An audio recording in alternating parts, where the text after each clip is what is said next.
I think the most important point here is to take a step back and to realize that we are not yet in the final sprint to the end game, because the next printing round hasn't even started yet. Right? The reverse repo extra money bank has been depleted, but the Fed hasn't stopped QT, hasn't stopped shrinking its balance sheet. It's slowed it down, but it hasn't stopped it. It hasn't cut rates to zero, and it hasn't started buying bonds net yet. Nothing is happening. And the fact that gold has gone so far so fast before the next printing round has even started, it kind of surprised me. So my point is that gold is not going to go up and up and up and up every single day until the next printing round starts. I mean, just like it was in COVID, the Fed cutting to zero immediately because there's a bank scare, or JP Morgan says they have to. Whatever it is, the big banks come together and say, Fed, we need you to move. And then they print twice, 3 times, 4 times as much money as they did during COVID. Then gold and silver should go up and up and up day after day after day without any kind of pullback at all. But we're not there yet. So until we are there, the dollar is going to be in a perpetual short squeeze, meaning there's always more debt than dollars exist. So at the point when somebody starts defaulting, then it's like a game musical chairs where the music stops and everybody's got to sit down, and whoever sits down last doesn't get a chair. So when the music stops and defaults start, that's when there's a rush for dollars, and there's going to be a big rush for dollars at some point, and gold and silver are going to sell off just like everything else. It's just that gold is going to sell off less than everything else, just like it did in COVID. Gold sold off during the lockdowns. It did. And it reached a low of 1450, and the miners got clobbered, I don't know, 20, 30, 40% in a few days. I don't know if it's going to be that magnitude this time. It's going to be the same kind of thing. And then the Fed's going to reinflate. And then at that point, we can say we're in the final sprint. It's going to take a few weeks until the dollar collapses. But we're not there. We got to wait for that to happen. And meanwhile, we can play the game of, well, what was the proximate cause that made gold and silver fall down specifically on October, whatever it was, 21st. And then we could look at the movements in the market. But that's all inevitable. It's always the same story. There's going to be something that is going to cause a correction until the Fed reinflates. So wait for that to happen, and then you can say that there's going to be no more corrections. But until then, you got to stay balanced. We can't be too euphoric, and we can't be too discouraged, because we're still in a dollar short squeeze where there's more debt than dollars that exists, and that's what's going to happen. Yeah, you can come up with 1,000 reasons why it happens. But before we go into the reasons why, we just have to remember that this is what has happened every time since 1918, since the end of World War I, which was the end of a huge inflation that funded the Great War back then. And then at the end of that inflation, silver outperformed gold until a silver dollar was worth more than a gold dollar. Not that silver was worth more than gold, but if you had a silver dollar coin versus a gold dollar coin, I think they had those coins back then the silver dollar was worth more than the gold dollar. So it was 1918 was the first time this century. You had it in 1968, 1980, 2011. Every single time there's some sort of a monetary reset, minor or major, then silver always handily outperforms gold. Like, obviously, what's that word? Not sporadically. Like in a frenzy. There's just a huge bid for silver, and we didn't see anything near that at all. Like we were applauding, and we were giving a nice little polite round of applause to silver when it finally caught up to the rate that gold was rising, and even that wasn't every day. And so maybe since since August or September, silver has very slightly outperformed gold. But so it went from a ratio of like 107 to 1 in April to now 80 to 1 a few days ago. So okay, fine, it's a little bit of an outperformance, but you're counting from 107. That's not a normal ratio.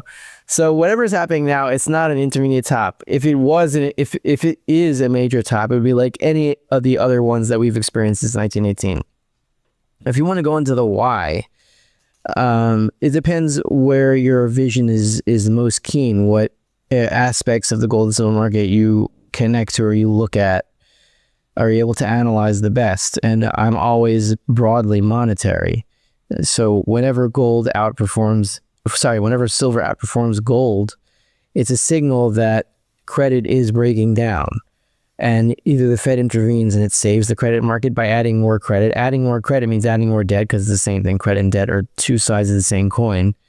So if the Fed's able to add more credit, add more debt, and then it's like a borrower who you're demanding he pay you back, and then he gets more credit from someone else, and he's able to pay you back in credit, and you're like, okay, fine. So, I'll extend the term on your loan, and you'll keep giving me this credit. So that's what the Fed does. It just keeps extending the loan. So as long as it can do that, it can calm down the money markets and expand the credit markets. But when silver outperforms gold, that means either the Fed has to reinflate and suppress the monetary prices in terms of credit, or it's done. And this time they'll try to reinflate, and it won't work. It'll be done. And we're just waiting for that last surge of silver over gold. It's going to end somewhere around 15-1. We don't know exactly when, but my guess is there's a bank crisis of some sort. The Fed cuts to zero, starts QE again, and then the metals just go up. Limit up one day, limit up day two, limit up day three, limit up day four. It's going to be like the end of 1979, the beginning of 1980, except this time there's going to be no correction back down. I think it's just a peculiar thing going on with London, because the ETFs happen to be stored, their metals happens to be mostly stored in London. I think SLV has a little bit in New York, but the amount of silver in being stored for SLV in New York hasn't changed in many years. It's the same in the same JPM vault. What changes is the vaults in London. So it's just signaling that London, which is the main physical spot market for the world, is short on silver. Not that they're selling it short. I was saying they don't have enough supply, and you can see that in the float, because they have to store for the ETFs. And though ETF storage is not anywhere near where it was in 2011, it's slowly building back to that as investment demand is growing. So silver squeeze was an interesting movement back in February 2021. Now is when it could really succeed, because if people bought a bunch of silver ETFs, then they could really blow that spread out, because then London would really need the silver to be shipped there immediately. It's just so it could keep the ETFs in line with price. Because what would happen to these ETFs this is my theory, that if SLV, for example, couldn't store or couldn't buy silver because there wasn't enough in London, then how would it be tethered to the silver futures price? It couldn't be tethered, and then you'd have the SLV, because it was lacking shares, just spiraling higher and higher and higher, and then that would create a feedback loop where it would force London to import silver from anywhere it could at any price, just to keep SLV under control, and then you'd have this positive feedback loop that I don't know how they would get it back in control. That's what Silver Squeeze was trying to achieve. And I think it could achieve that now, specifically because of the spread between London and New York. But why I say it's not backwardation is because New York silver is a different good from spot London silver. According to Mises, in his book, Theory of Money and Credit, he differentiates between goods in different places, or technically different goods. They're similar goods, but they're different. Because, let's say, a bushel of wheat in a starving African country is not the same good as your marginal bushel of wheat, in some warehouse in Nebraska, or whoever grows wheat is. It's worth very little there, but it's worth a lot in Africa, or whatever country might be starving there. So what backwardation would be is New York spot silver, meaning October silver would be this month, would be more expensive than, let's say, December futures silver. That we're not seeing yet, but we will see that. And when we see it, we'll know that silver is really in backwardation, and then things could get pretty spirally. No, there's always enough silver. There's no such thing as a silver shortage, because there's no such thing as a gold shortage. The only question is, what do you have to offer to get people to give it to you? How much are they going to go for, right? We've seen we've seen the staggering amounts of silver in New York vaults. It's still like it's still above 500 million ounces, which until like, you know, 4 or 5 weeks ago or whatever it was an all-time record. There is silver. There's a lot of it.